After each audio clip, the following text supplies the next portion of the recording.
Hello, everyone. Welcome to another episode of Numbers and Facts, where we talk about the journey of CPA as a profession with seasoned professionals as our guests. And today, me, Ariyat Kotari, will be hosting Paul, who is our guest for today. So over to you, Paul, for your introductions. Yeah, so I'm Paul Neiffer. I've been a CPA for over 40 years. I won't say how many over 40, but definitely over 40 years. I actually retired as a principal at Clifton Larson Allen about 3 years ago, but I continue to blog, speak, write. I'm very, very active on my, if you want to call it a specialty, we typically don't use that term, but what I focus on is farm taxes, farm programs, and so on and so forth. And I'm sure as we progress in the podcast, we'll dig into that in more details. Welcome, Paul. Welcome to the podcast, and thank you again for taking out time to share your knowledge and your experience to everyone who is listening. So Okay. before we start, as you said, you have more than 4 decades of experience. Take us through the journey of your experience in this profession. Well, it's changed a lot in 40 years. When I Yeah. started, the microcomputer, the IBM PC, had basically just come out. We were still processing business returns manually. They were not going through a computer system. We were actually manually writing out on the forms. The fax machine back then weighed about 40 pounds. It cost $6,000. But over the years, it has definitely progressed. We certainly have seen a lot of changes with technology. We will see even more changes with technology going forward, and that change likely will be even more rapid than it was during my first 10 or 20 years. Certainly on the tax side, we've seen tax research become more and more internet based. When I was starting out, you would get a mailing that would have all these sheets of paper that you'd take the sheets of paper and you'd stick them in certain sections in the tax research manuals, and everything was done via hand. There really was no internet, or very, very early on with the internet. So that's made our life a lot easier. And then certainly as AI is starting to come in my opinion, most tax returns, the actual prepping of the return, will be done by AI, and the review will be done by AI. And then we, as tax experts, will sit there and be more of an advisor. We will be reviewing, we'll have plenty of time to review the information and then even do some planning after the tax return is done. Because right now, we typically do not have time for that. Oh, that's perfectly put together, Paul. I think the past, the present, and the future, that was very insightful. Now talking about AI and the future, what do you think is coming our way as CPA professionals? What do you think is coming our way? What is something that we need to look out for? And what is something that can make my life easy? Yep. So, we know Chat GPT came out 3 or 4 years ago. I actually tried to use it or some of the other AI a couple years ago to do a little bit of tax research. Let's just say I had to spend more time verifying it than it was worth. But in the last year and a half, there have been certainly several more sophisticated tax research companies that come out, and they've become very, very good at doing tax research very quickly. They're able to summarize stuff. So now, we as a tax preparer or a research person, we still have to sit back, check out all the work. We have to go to the sites that they're citing, and then we have to check.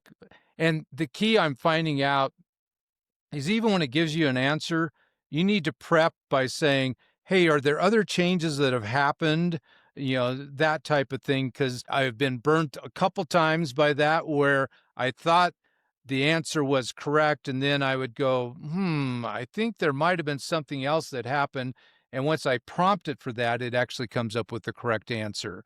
So you just have to be careful to make sure you understand that. Like I say, on the tax compliance side, right now we certainly have had software for the last 10 years that could take a W-2 and a 1099 and sort of push that into the tax return.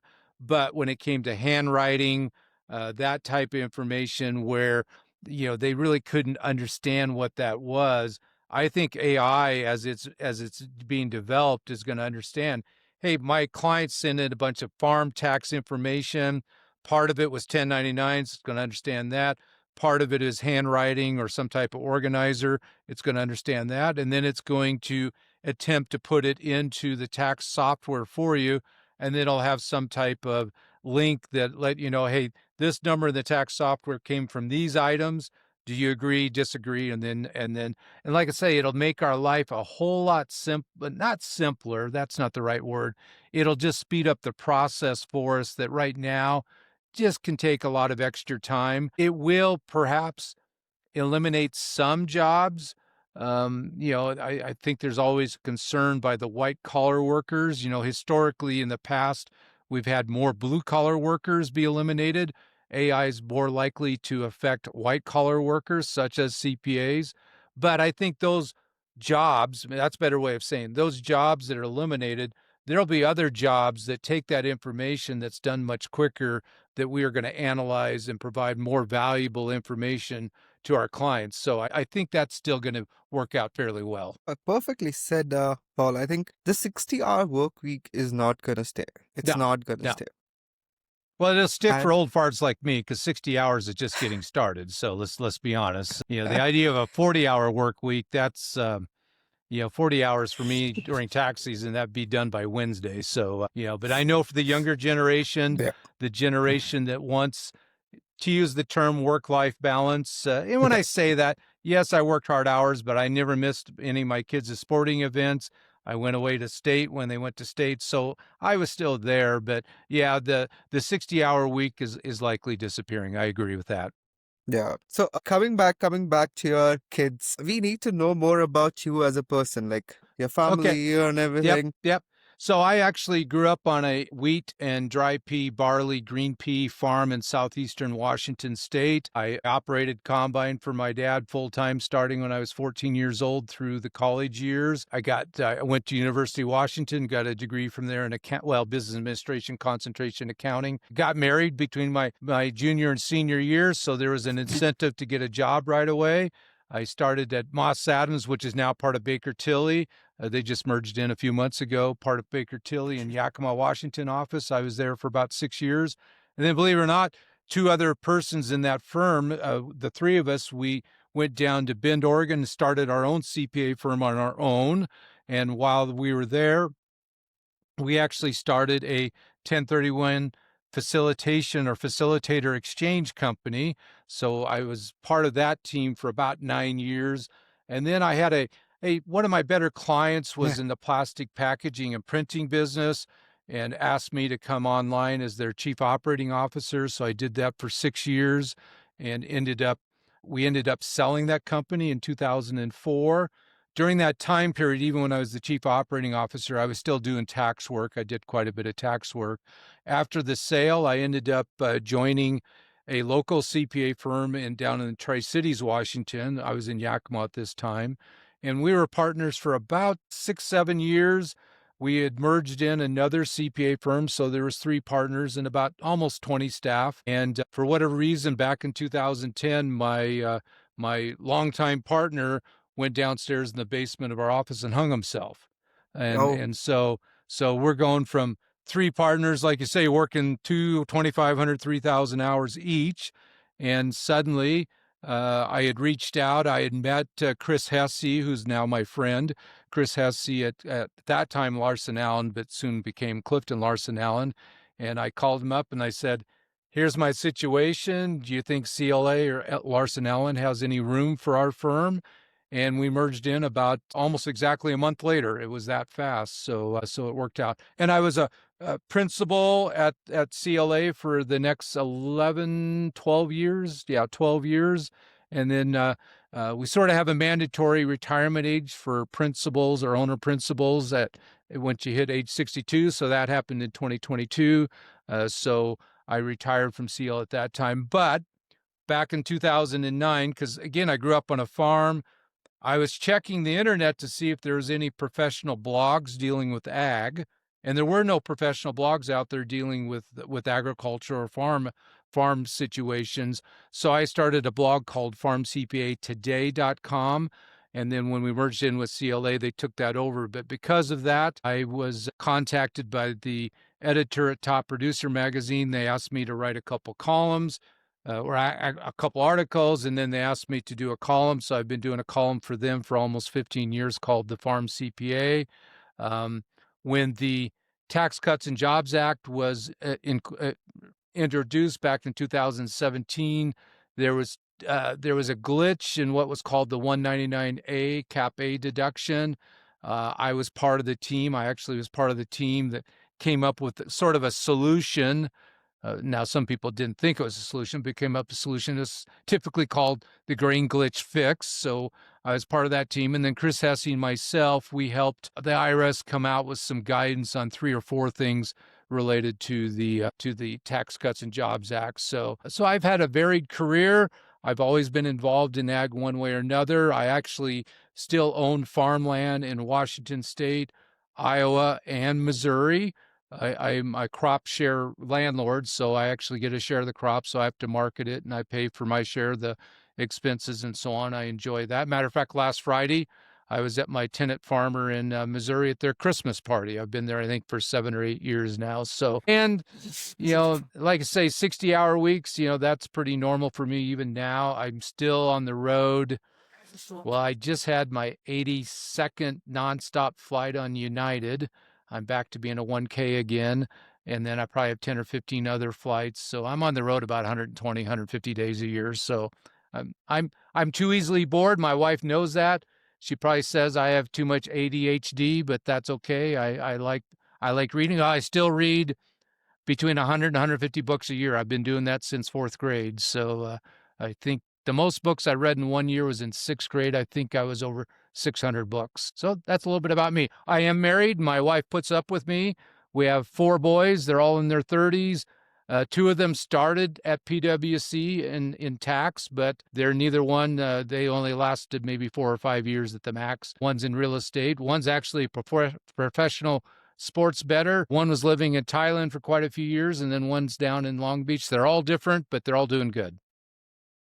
It was a great journey, Paul. I think from where you started and your whole journey, it was full of excitement. I mean, Yep. there was no boring piece in your entire journey. I can probably only name in the last 40 plus years 3 times in my life where I was really, really bored for more than a day. But I take vacations. My wife and I are going to Hawaii for 11 days, 1st of January. I'll meet up with my oldest son and his family. I'll get some golf in. Actually, my son and I played in the Pro-Am for the Century Championship about 2 years ago. I was just happy on the first tee that I hit my drive about 250 yards straight down the middle of the fairway. Of course, my son hit his drive 350 yards, so that's the difference between my son and I.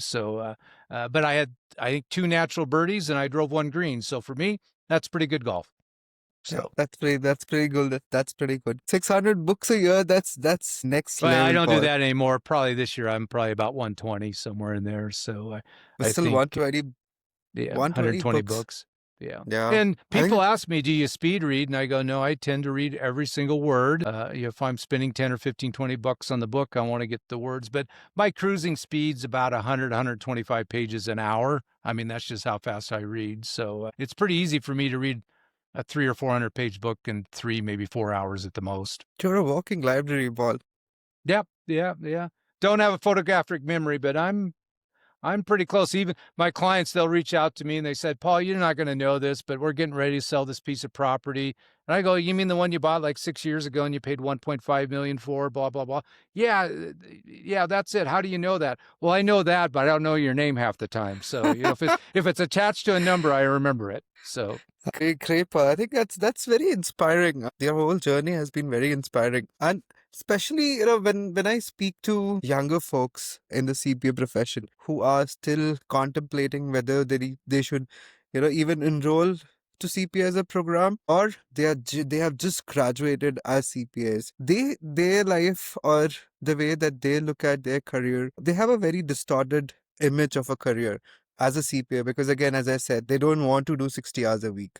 yeah. They want to pursue something else. They don't know how to do time management. They don't know how to keep themselves upskilled. And then that AI, again, AI beating around the bush for them. It's there in every corner in the room, and they think that, okay, AI is going to take their jobs. But that's Yeah, not true. no, I definitely don't think it's true. Now, if they let it take their job, it will. So you still need to develop skills that will complement AI. Yeah, if now I think the one good thing about being a CPA is even in the age of AI, it is still fairly easy to get a job as a CPA, whether you're talking private or public. A lot of the jobs out there that are being eliminated via AI really are they. You don't have the skill set that you do as a CPA, in my opinion. I think CPAs are going to be a little bit more. How do I want to say this? A little bit more buffered against AI taking their jobs. Now, if you're a certain type of consultant where AI can do that job for you, yeah, that may be a little bit more difficult. But if you're talking especially in the tax arena, I think taxes is still going to require a human to parse the information to determine what's correct and so on. So it's just that AI is going to make your life easier. Yeah, absolutely. So, Paul, what is kind of your top three advice that you want to pass on to the younger CPA folks that are going to watch this episode? Yeah, I think for me, some of the top key advices are you probably already heard it because the fact that I read, don't stop learning. Always be willing to learn, always be willing to find something that really interests you.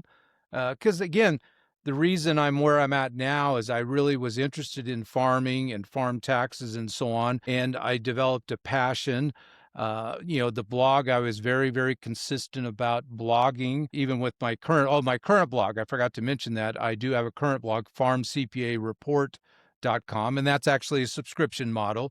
Now, there's a fair amount of free stuff on there, but you have to pay about $500 a year to subscribe to it. But I try to post at least once a day during the work week. Sometimes take a couple days off for vacation. Actually, I was in Scotland this summer playing golf with three friends, and I didn't do one post. I didn't even open my computer the whole time I was there, but I let everybody know. And everybody was actually, when I got back, they wanted to hear about the golf trip. So that worked out fine. And then I think another thing too is I sort of mentioned a little bit already, but within the CPA profession, there are a lot of different pathways you can take. And I think what I really enjoyed about my first few years at Moss Adams is I did get experience in the audit side. I got experience in consulting in a way. I got experience in taxes. Now, it was very evident early on I wanted to be a tax person. So I think the key is you need to get a little bit, so much of us, we want you to start tax right away or start audit right away. But I think it's good to get a little bit of cross training to find out what your passion is. And if you're starting, let's say they're putting you into tax and you're finding out, I really don't like this. Well, don't necessarily quit. Come to them and say, hey, I don't think this is for me. I would like to do or try something else, such as auditing or whatever it might be. So I think definitely that. And the idea that it's a 60-hour week during tax season, even in the future, maybe it's not 60, but maybe it's 45 or 50. But again, that's only for about a 6-week window. So, the rest of the time, most CPA firms I've ever dealt with, if you're putting in those hours in tax season, even though in a lot of cases you're getting compensated, maybe overtime, they're going to be pretty flexible starting April 15th through, the end of the year. They're going to be pretty flexible on providing um, a lot more time off. A lot of CPA firms, they don't even work on Fridays. The whole office is closed on Friday during the off season. They just work Monday through Thursday, especially if they're a heavy, heavy tax firm. So I wouldn't worry about the long hours. They're not that bad. And Yep, in the future, they'll be agreed. even less. Agreed, Paul. I think so. The three takeaways that, just to summarize is always be ready to upskill yourself. If you keep upskilling, no one is going to take your job. The second is try out. There are a lot of ways that you can branch out after doing CPA. Try what suits your interest. And third is, don't be afraid to put in those hours during that Yeah. 6 peak or that very short busy season, I would say, because audit would have their own busy season, tax Yep. has their own busy season, because the other part of the year you're going to enjoy the fruits of it. Yeah, and I think there'll continue to be opportunities for remote work, Yeah. working at home. Now, I think I would caution people that are starting out, be in the office for the first 3 to 5 years. That's how you really learn stuff. Being at home, just looking in front of a computer, yes, you can learn stuff, but that face to face, being able to talk to your mentors, being able to walk into someone's office like me that's got a lot of experience. Hey, have you looked at this?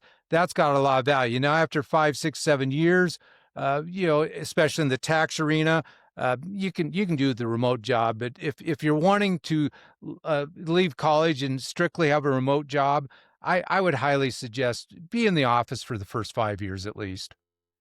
Yeah, agreed. I think the best learning that you can have on the job is learning by induction, just by Yep. looking and observing how people talk, at least, how Yep. people come to office and present themselves. That's also very good soft skill to learn early in your career. Yeah, and I've read some articles. There was one in the Wall Street Journal and a couple of articles that this younger generation, they've grown up communicating via their phone. You and I having a face-to-face conversation, that makes them nervous. It makes them, you get a little bit tense.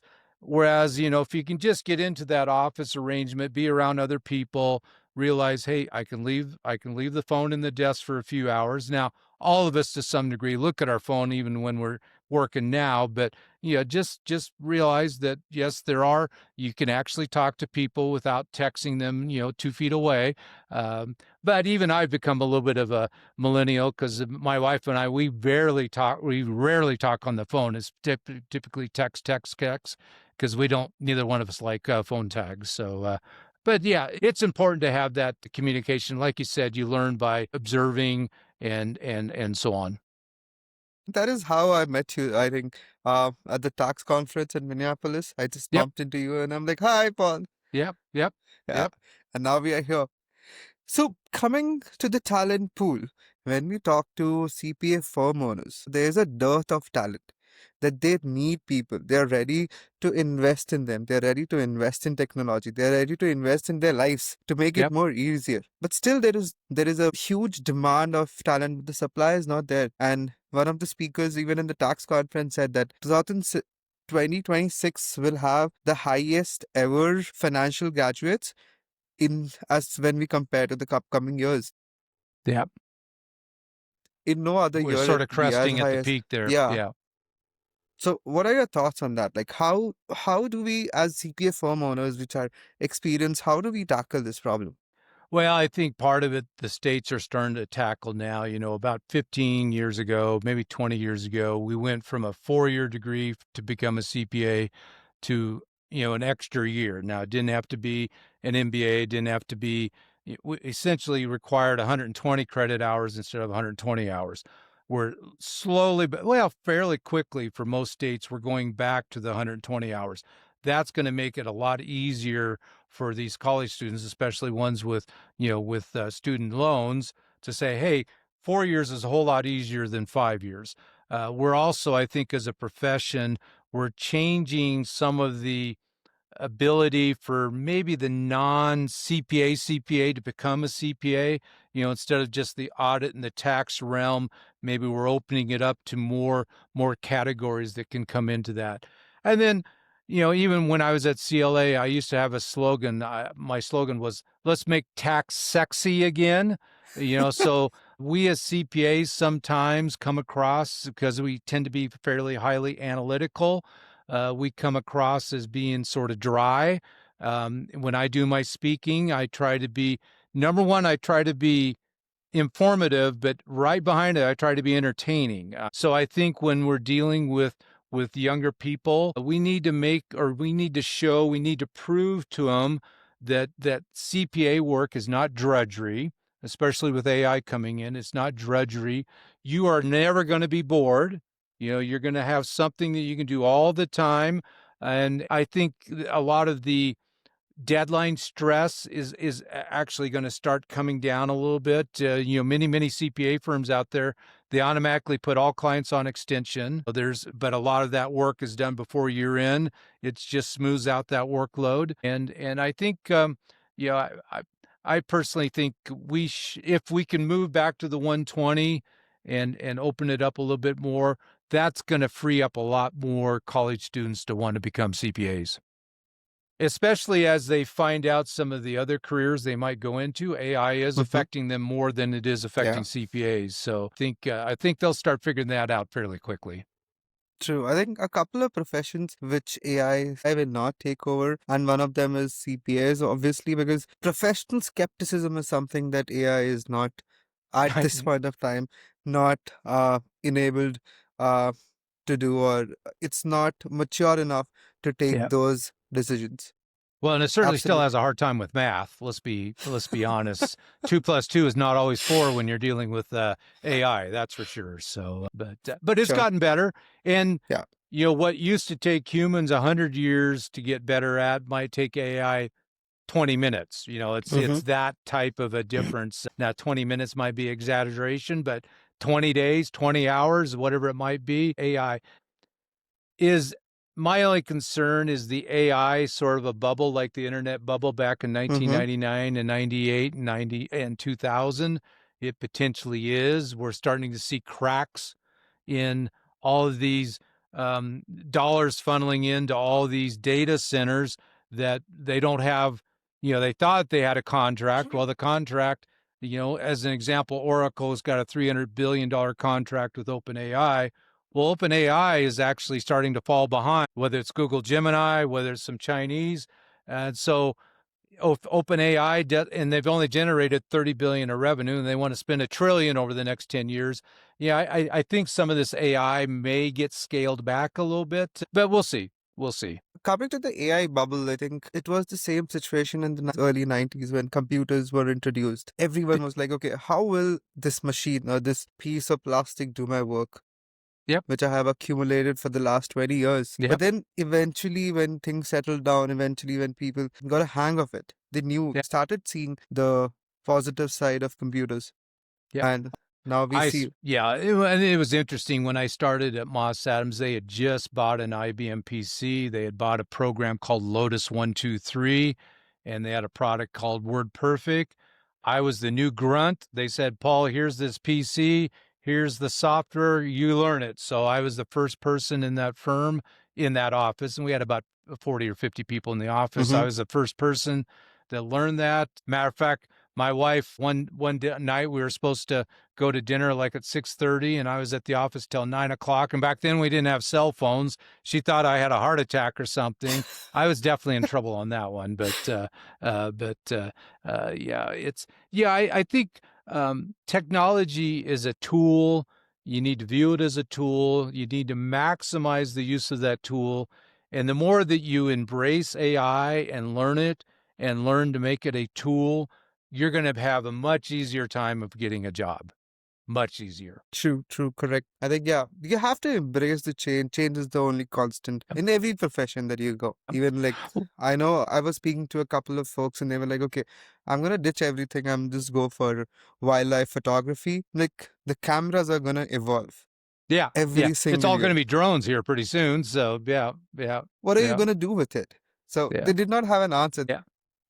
Yeah, it's even in the farm tax arena in that in the tax code, there are probably more specific code sections. Matter of fact, somebody asked me the other day to list them all, but there are more code sections dealing directly or indirectly with farming than any other business in the code. I mean, by far, more than oil and gas, more than mining, more than any other industry. There's more code sections dealing with farming, but there's not really very many people out there like myself or Professor Roger McGowan from Washburn University that really are a thought leader on this.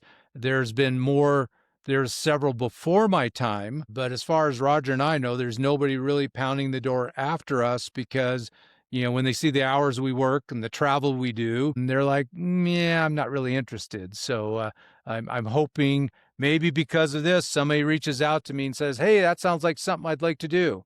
So, Yeah, true. So coming to the topic of change, we spoke about, how generations have viewed change, how things have changed in the technology space. And the next big question is three B's, a one big beautiful yep, one big beautiful yep.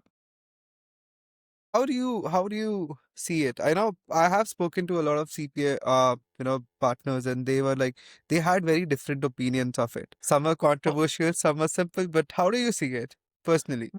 Yeah, so, the one big beautiful bill has tax changes, it has farm bill changes. That's one of the things I've specialized in. On the farming side, it's definitely had a lot of benefits for farmers. I mean, we'll be the first to admit that. On the tax side, I think I don't want to use the word gimmicks because that comes across, maybe incorrectly, but you know, the no tax on tips, the no tax on overtime, the special interest deduction for automobile, called it automobiles, but for other motor vehicles, the the extra senior deduction. It's basically a campaign promise that President Trump made. It's a 4-year provision. It's going to expire after the 28 at the end of 28, which is when Trump will maybe be out of office. We don't know yet on that. Constitutionalized, he probably should be out, but who knows? Yeah, I just plus, we have this ACA cliff that we're dealing with right now. The Republicans have put across a proposal to allow people to put money into an HSA that they could help use for premiums and so on. That would actually reduce the budget. They should have known that this cliff was coming and that politically, when you're telling people that their health insurance premium cost this year for 2026 is going to be 10 or 20 or $30,000 higher than it was in 25, they should have known politically, hey, maybe we could eliminate some of these other quote deductions and done some changes or smoothed out that runway, even if they extended the enhanced subsidies, but at a lower level, cap it a Uh-huh. little bit at a lower level, and had a little bit smoother transition. They could have done a better job. But the actual bill itself, yeah, it's got some pluses. Certainly if you're like me, a farmer, and I buy equipment, I get 100% write-off. Although I was actually on U.S. Farm Report taping last week, and I said 100% bonus depreciation for farmers is like crack cocaine. Once you get on it, it's hard to get off. So, although I told him I know nothing about crack cocaine, it's just what I've heard. To me, I sort of called the one big beautiful bill. I think on the farm bill side, I gave it a B plus. It was a pretty good bill. On the tax side, I'd probably give it a B, C plus, B minus, somewhere in there. It was good, but they could have made it better. But Yeah, it was more of a, we're going to stuff a bunch of political promises in there and a few other things. And I think they could have done better. yeah. I think the general consciousness is they could have done better. Yeah. Do you think the One Big Beautiful Bill Act is making a lot of CPAs retire early? I Maybe. Yeah, I don't think so, because from a tax standpoint, most of it was just purely an extension with a little bit of tweak. Mm, Our tax software these days handles most of this. I yep. think the CPAs that were going to retire, they're going to retire anyway. Our CPA profession, especially in the rural area, is like our farmers. We have a lot of old people. I mean, if you go to some of my tax classes, I'm one of the youngest persons there. I mean, there's a lot of people in their 70s and early 80s, and they're still cranking out tax returns. Yeah. So now there's a lot of young people too. But I think if they're getting ready to retire, yeah, maybe I don't want to learn another tax law. But these days, certainly, even with my blog, I probably posted on the One Big Beautiful Bill and the results probably 100 times already. I mean, there's there's a lot more better ways of getting information than back in the 86 tax law when we had the last major tax law. TCJA was major, but not like Tax Reform Act in 1986. That was the last big one, really. Yeah. Or that's the biggest one I've had in my career. The 87 tax reform. I was born in the 90. Uh, Yeah, I know. so Don't rub that in. Don't rub that in. So, yeah. Yeah. So but are yeah, two of my kids. Two of my kids in the late 80s, two in the early 90s. So, great. So, yeah, but looking at your routine, I think you're more active than a lot of us. I am very active. Yeah. I'm I've been blessed. Now maybe it's a curse, but I've been blessed. I I do need I try to get my 7.5 hours of sleep, but as soon as I wake up, I'm instant on. There's no I don't need coffee. Matter of fact, I only drink water. That's all I drink is water. Nothing else, at least for the last few months. That's all I've been drinking. I've been blessed with being able to take data in very quickly. Matter of fact, I don't think every time I took a test in grade school, junior high, high school, and college, I was always the first one done. I mean, I don't think I ever had anybody else beat me on timing. I don't sound like I'm bragging, but that's just the way I'm built. And I also have a unique ability, and other people have told me this, that I can take complex information, and I'm not going to say dumb it down, because I'm not dumbing it down, but I'm taking complex information and making it so the average person that doesn't have a CPA degree, the average person can understand it. And that can be tough for us as CPAs at times to be able to take complex information and make it relevant, easily understood by our clients or others. Yeah. I agree to it that it's a superpower to, take in complex information and then break it down into simpler stuff. Because I was talking to one of the CPAs of an enterprise, a small enterprise, and he was like, my tax, the person who does taxes for me, he makes it more difficult. I can Yeah, read IRS, it will be more simpler, but when he says it, I don't understand anything. yep, I think yep, that's a yep, superpower, you take in complex information and then simplify it. yeah. And when I do my blog posts, I Mm-hmm. typically will try to not use code sections.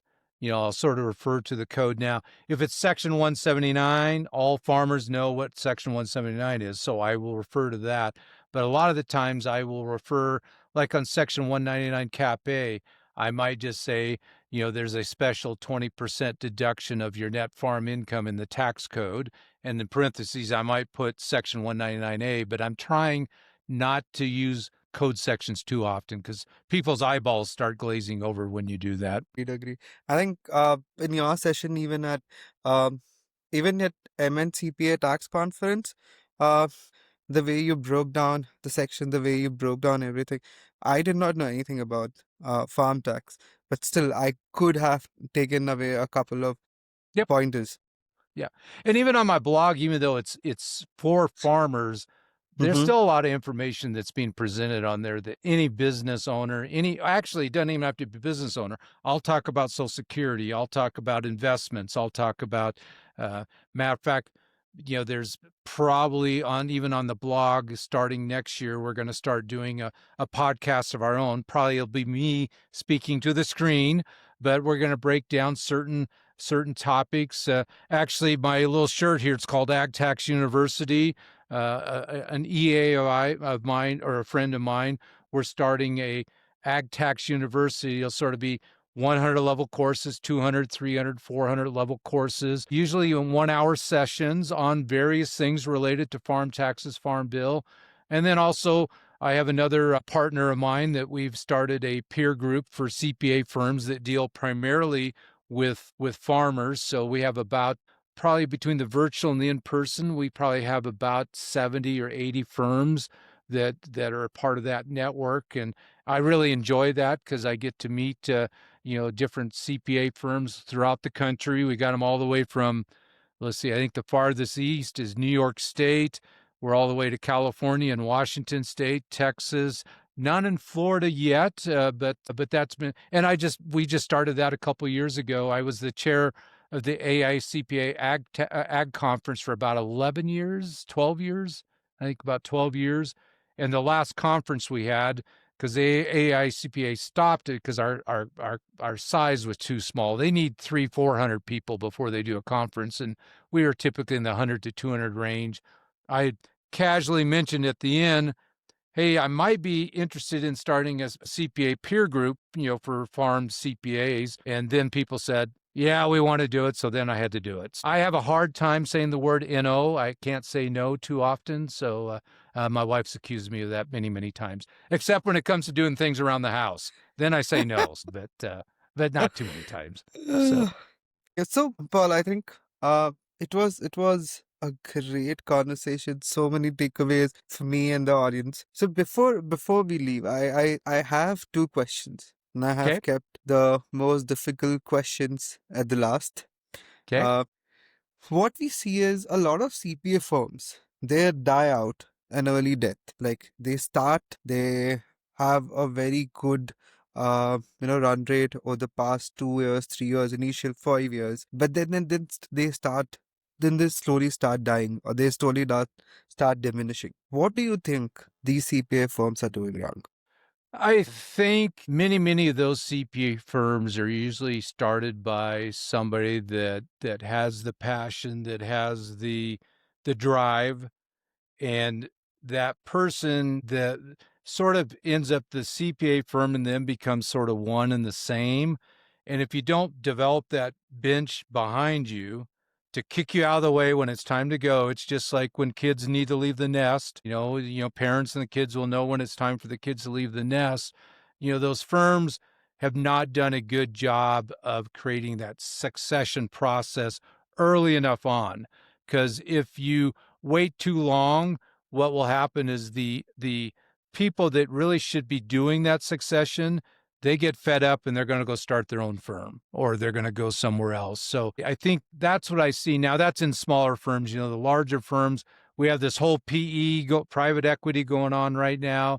Don't know how that's going to end up. Certainly, my old firm CLA is against the PE, or at least so far is against it.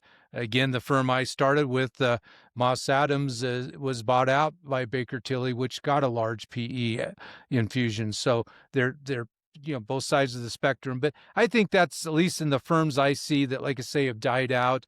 Usually, they just did not develop a bench soon enough and really kept feeding it, watering it and feeding it. Just because you plant the seed, hey, I want you to be my successor, you got to water it and feed it accordingly, to use a farm vernacular. That's thought provoking. You plant a seed and you cannot just let it grow. You have to Yep, water yep, it. You have to yep, nurture yep. it. Otherwise, The the seed same will with, die. yeah, you'll have to nurture the talent that you have, the clients that you have. You cannot just let it be and it's not gonna run Yep, automatically. yep. True. And my second would be, if we have a magic wand, you turn 25 today, but you still have some knowledge of what you have done in the past 4 decades. What would you not do today if you were to start something of your own, or if you were to start a firm of your own? What I not do today, um, it's sort of the opposite, in a way. Um, I think I got too comfortable early on. I was enjoying doing what I was doing. Um, I I think I would tell myself, try to make a few more mistakes. I've always in my career, I've always learned more by making mistakes than being successful. What happens when you are too successful too fast? You get lazy and then you make a big mistake. Whereas if you make a small mistake and you learn from it, you make another small mistake and you learn from it. I think I would have told myself, be a little more willing to make some mistakes earlier on. So I think that's what I would tell myself. Now, the other thing I tell myself is to buy more farmland earlier than I did. So I would tell myself that. But I think that's or that's that's or something yeah, right now yeah, it's not possible. There's no yeah, more yeah. land available. Or maybe I got recruited by Microsoft in 1982, and that was 4 years before they went public. So if I'd gone to Microsoft that early on, we probably wouldn't be having this discussion. So, but then I probably wouldn't enjoy life as much as I have in my career. I think, yeah, the takeaway from what you should not do is goof up Yep, at a lot of places, but don't yep, make a blunder. yep, If I were yep, to keep yep, it interesting. yep, yep. And find a firm that allows you to goof up, like you say. Yeah. Not.